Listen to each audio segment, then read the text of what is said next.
Hi guys, my name is Joseph. And I'm Zion, like Kyle, but with a Z. And today we're going to be talking about nostalgia, or as I like to call it, older cartoons through older eyes. Let's be honest. Our generation, I mean, I'm 21, Zion's 23. 23. Happy birthday, Zion. Thanks, I used to be Taylor Swift, but now I'm Michael Jordan. Hashtag whoop whoop, hashtag birthdays. Hashtag your age is the number of times that you have orbited the sun. Hashtag that's all. Let's be honest. We all miss older TV shows. Kim Possible, Kids Next Door, Recess. We think that our generation of cartoons was the end all be all. It was the best thing since sliced bread. It's a good thing that these shows are actually still around. They're on Netflix. You can find them on Hulu. If you have Amazon Prime, by all means, do you. Usually after work, my roommate Kyle and I will watch some of these old TV shows.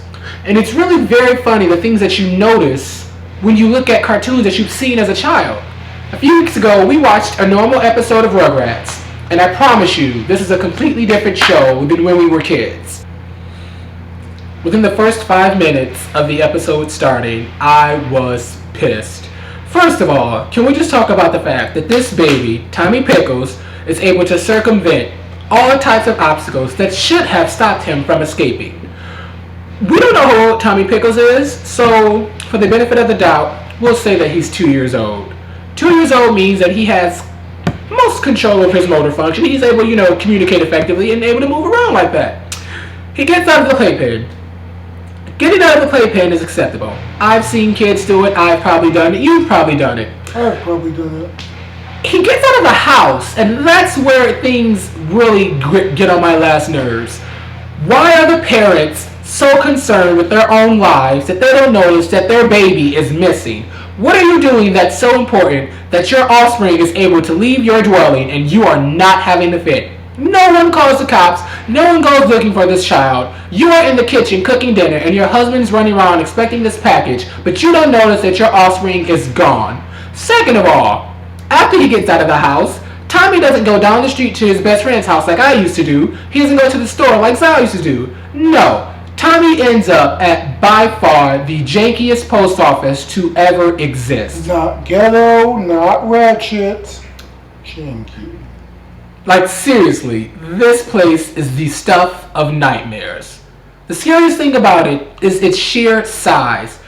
It seems to go on forever and ever, with room after room filled with stuff that probably should have been mailed a long time ago. Judging from the amount of postage shown, this post office has to be the hub of all mail in the continental USA. Some way and somehow, Tommy ends up on this giant conveyor belt that travels for at least a mile. It even has an inverted loop that Tommy's able to go through like a roller coaster. It takes him through various sorting and boxing stations, and he manages to miss every one safely. The belt travels from the very depths of Tartarus all the way to the post office manual sorting room. There are 3 adults in the room at the time that Tommy slides through the conveyor belt. All 3 of them are standing at the conveyor belt looking at random packages, but not one of them notice that this baby is zooming through. Not one of you! What are you doing that is so important that this baby is able to fly through your place of work and you are not freaking out? The next station that Tommy gets through is actually the security station, and that's where the security guard takes Tommy off and realizes that he shouldn't be there. Actually, that doesn't happen because the security guard doesn't notice that Tommy's there. Why? The security guard is too busy looking at an adult magazine. How do I know it's an adult magazine?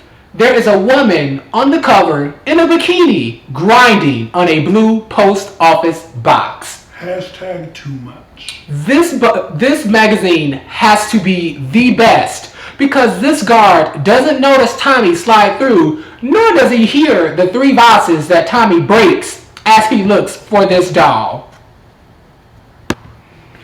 At the end of the conveyor belt, there's a special room with discarded mail and boxes that have been there a long time, long enough to decay.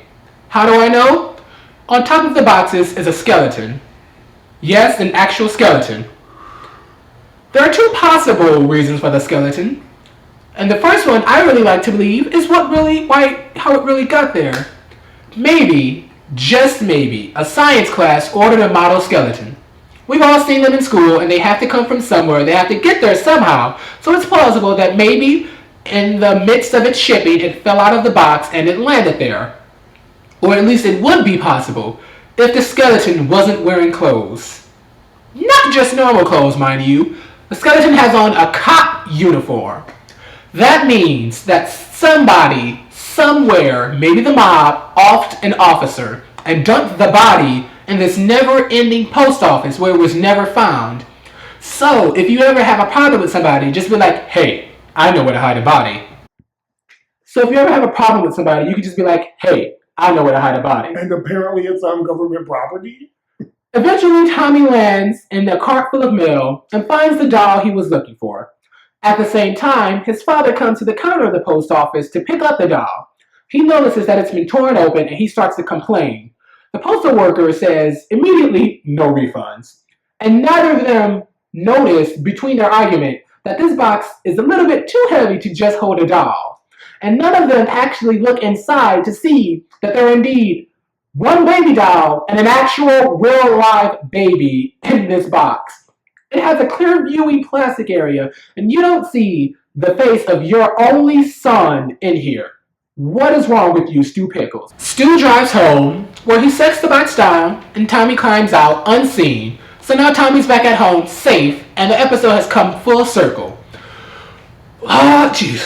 This is what happens whenever I look at old TV shows from when I was younger. Okay, like the Powerpuff Girls, you remember when they have that Miss Bellum? And she's like, oh my gosh, she's so beautiful, but you never saw her face. Like, I don't know if I should be offended as like a feminist, or like what were you trying to get a point, like giving this character huge boobs and a huge butt and talking about how gorgeous she was, but you never see her face.